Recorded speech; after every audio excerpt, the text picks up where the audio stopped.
हाय, मैं हूँ प्रिया और आज के इस वीडियो लेक्चर में हम एलपीपी को सॉल्व करने की ग्राफिकल मेथड को समझेंगे।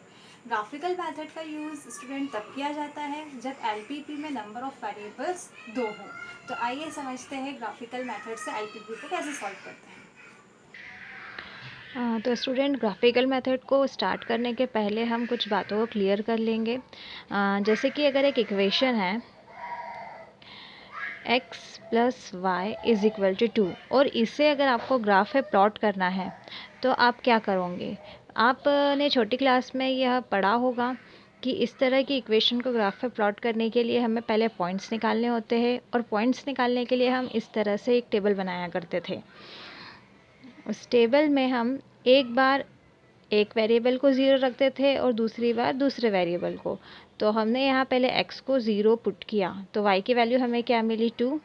और जब हम y को ज़ीरो पुट करेंगे तो x की वैल्यू हमें क्या मिलेगी 2। दैट मीन्स कि हमें 2 पॉइंट्स मिले हैं यहाँ पर।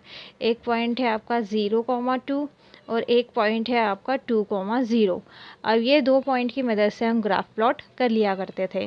जैसे कि ये ग्राफ x y 1 2 1 2, ठीक है। 0,2 मतलब x एक्सिस पे 0 और y एक्सिस पे 2, कौन सा पॉइंट होगा, ये पॉइंट आपका 0,2 और 2,0 मतलब x एक्सिस पे 2 और y एक्सिस 0। दैट मीन्स कि ये पॉइंट होगा आपका 2,0 और इन्हें जब हम ज्वाइन करेंगे तो ये जो लाइन है वही ये इक्वेशन है x plus y is equal to 2। लेकिन स्टूडेंट एलपीपी में ऐसा नहीं होता। एलपीपी में आपको इनइक्वलिटीज़ भी गिवन होती है।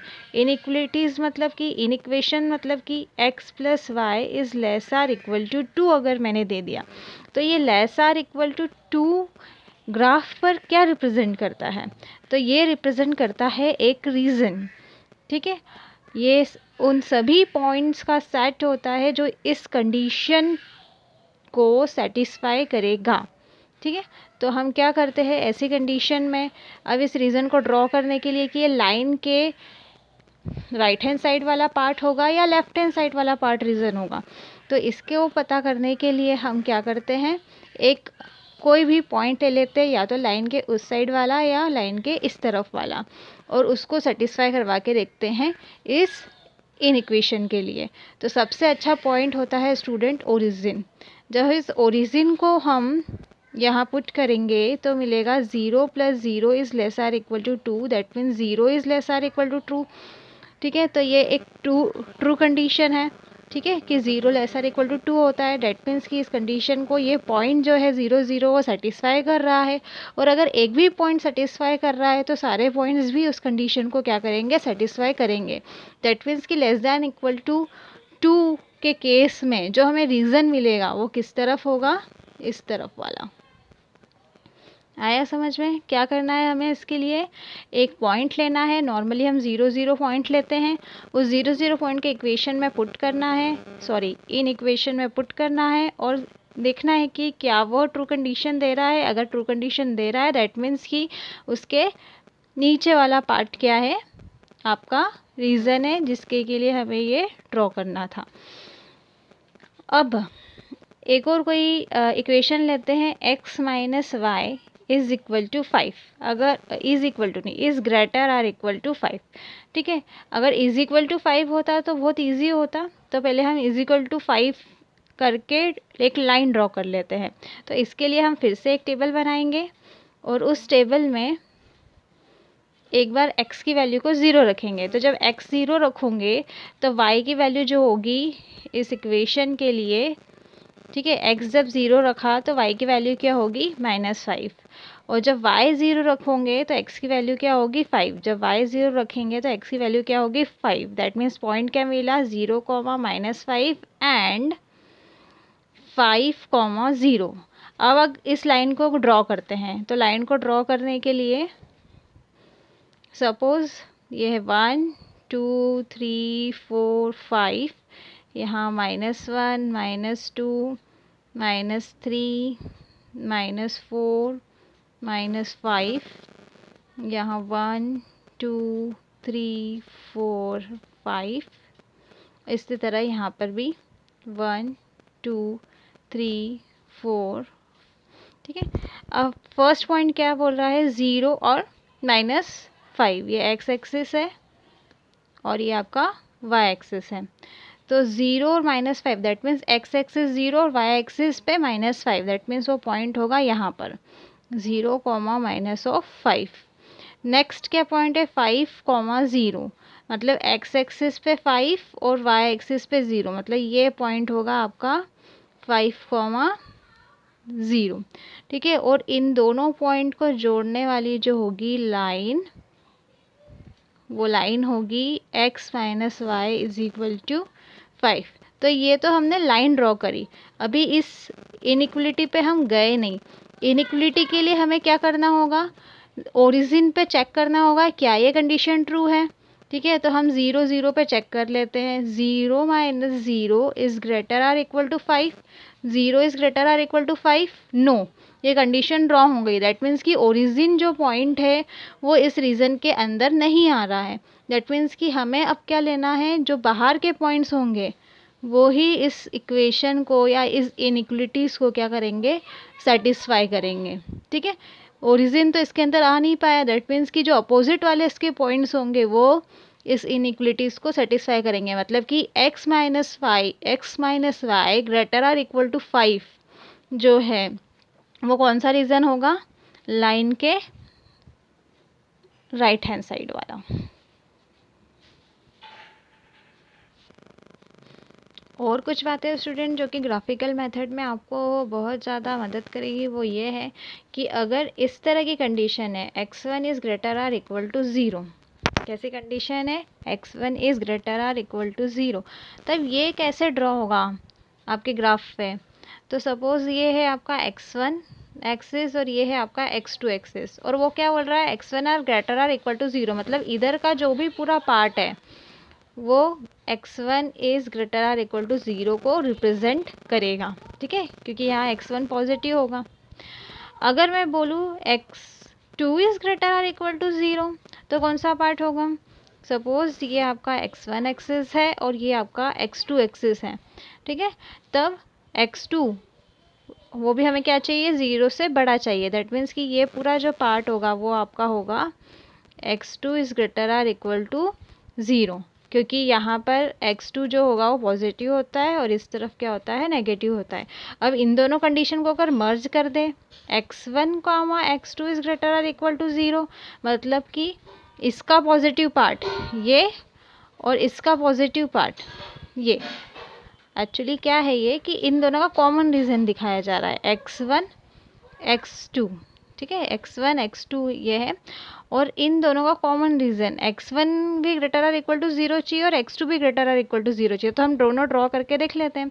तो x1 is greater or equal to 0 मतलब कि ये लाइंस, और x2 is greater or equal to 0 मतलब कि ये लाइंस, ठीक है। लेकिन ये दोनों कंडीशन साथ में दी हुई है, तो साथ में दी हुई है दैट मीन्स की कॉमन पॉइंट, कॉमन रीज़न कौन सा बना, आपका फर्स्ट क्वाड्रेंट, ठीक है। तो जब भी आपको एलपीपी में x1 और x2 is greater or equal to 0 करके दिया है, दैट मीन्स कि आपको जो ड्रॉ करना है या जो प्लॉट करना है वो कहाँ होगा, फर्स्ट क्वाड्रेंट में होगा, ठीक है।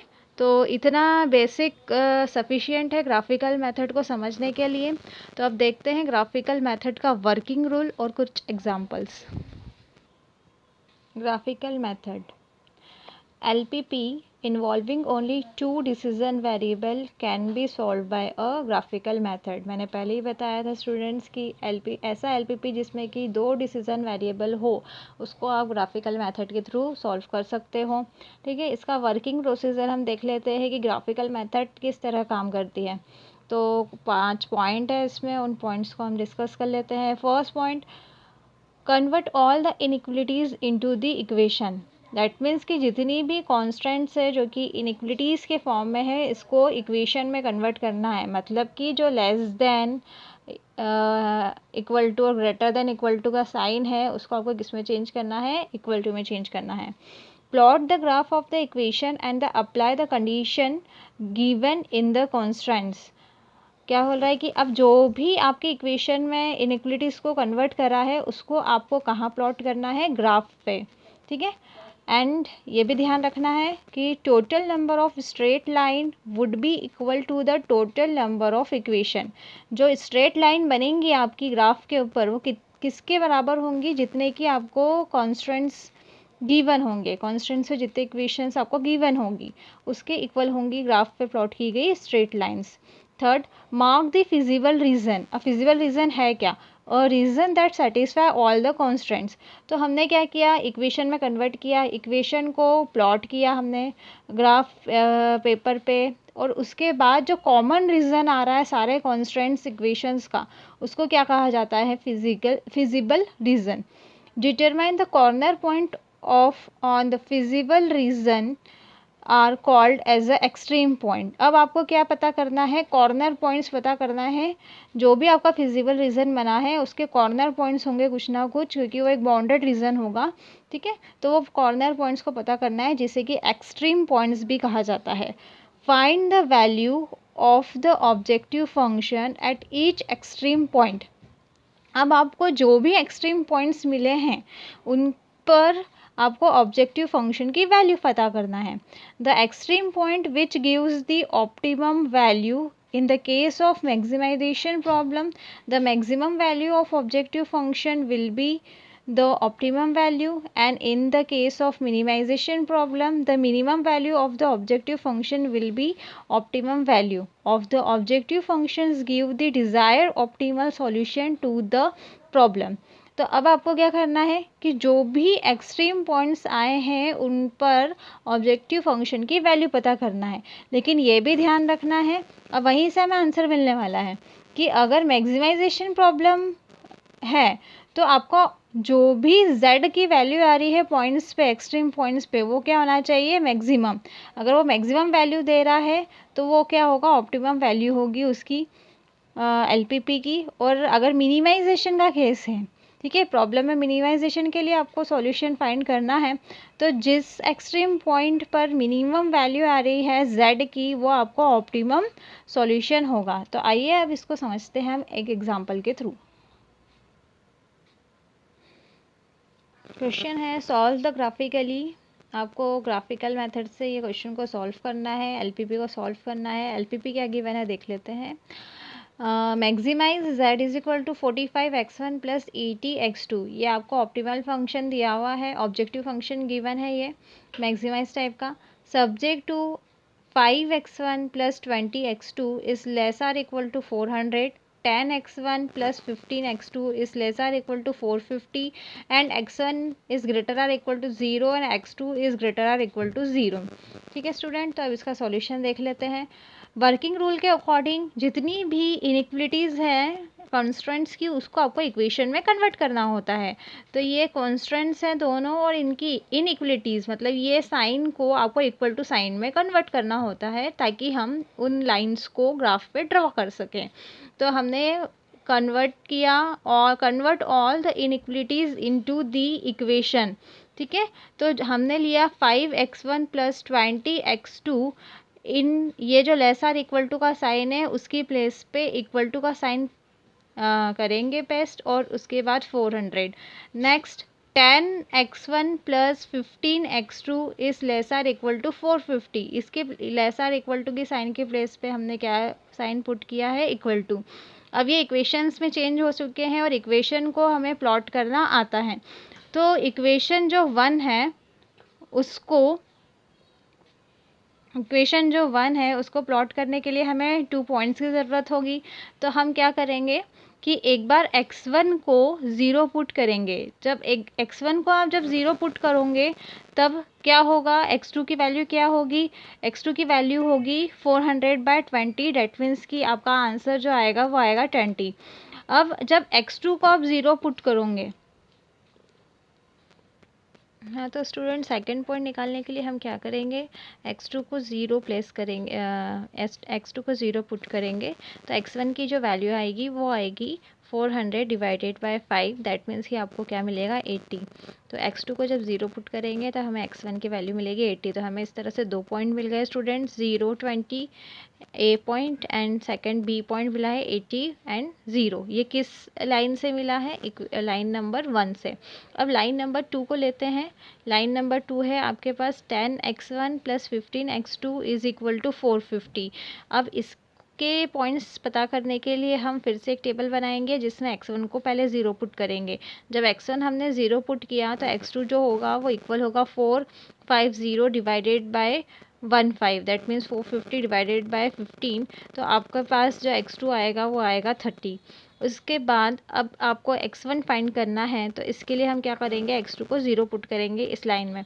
तो जब x2 को 0 पुट करोगे तो x1 की जो वैल्यू होगी वो होगी 450 डिवाइडेड बाय 10, दैट मीन्स कि आपके पास मिलेगा 45।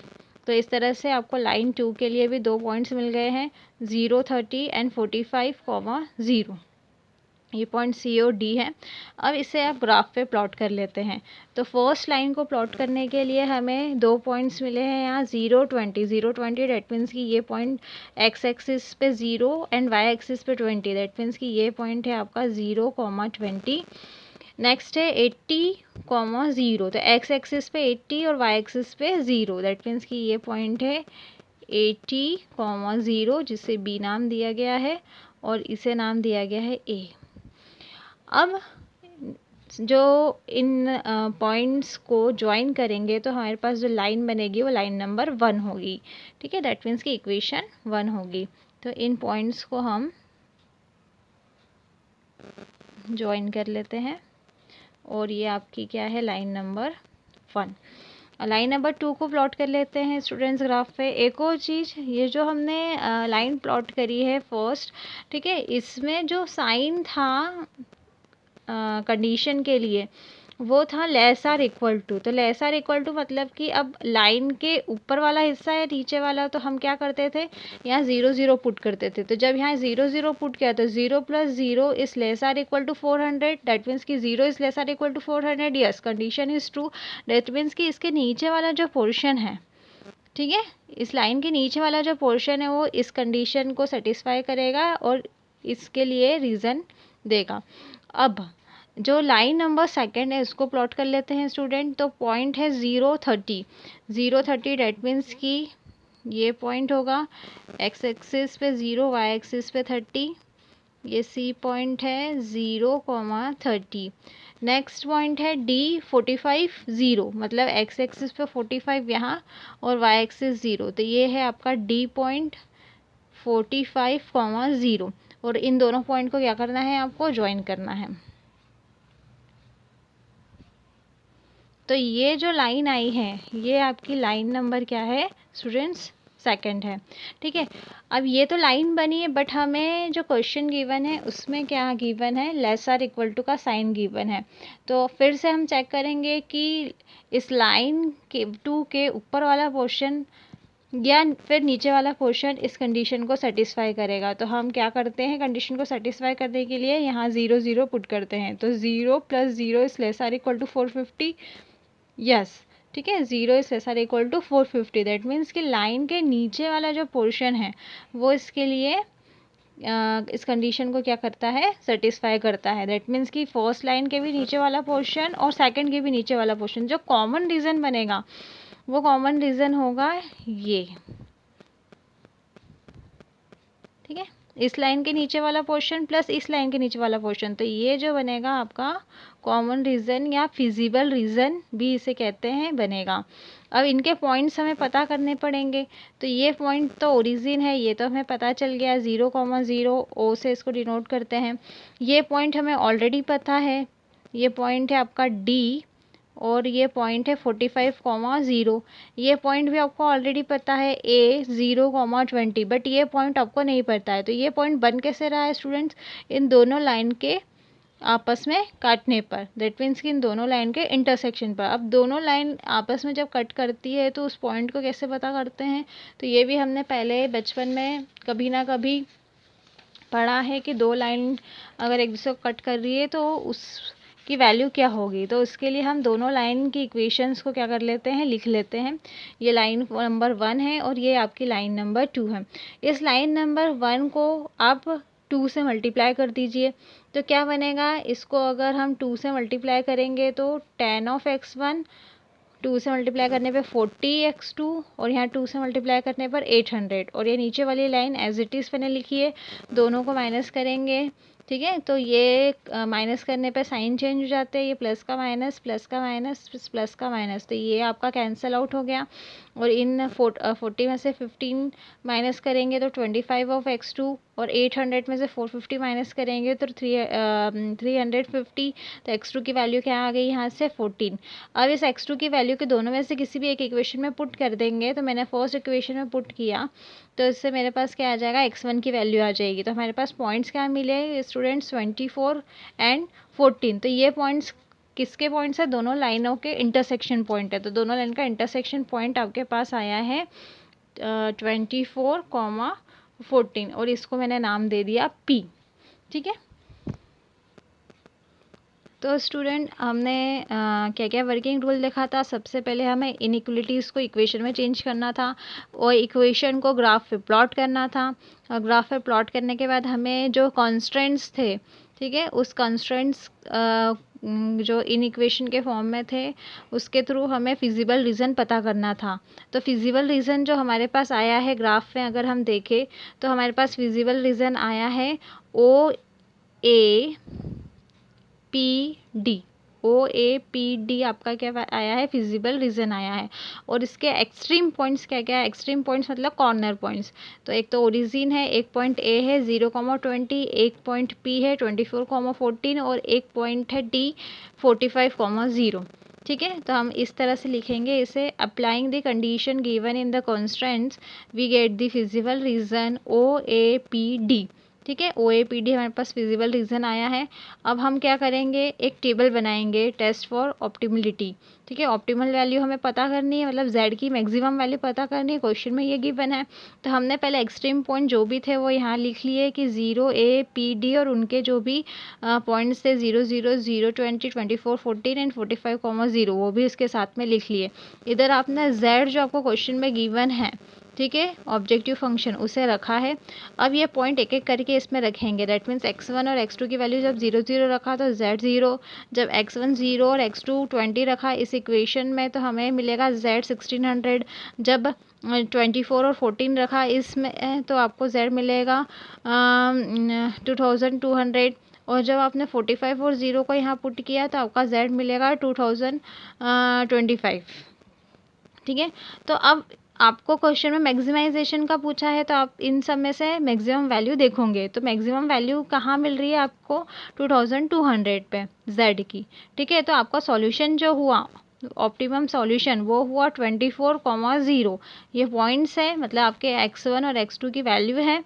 और जो z की वैल्यू है वो क्या है आपके 2200।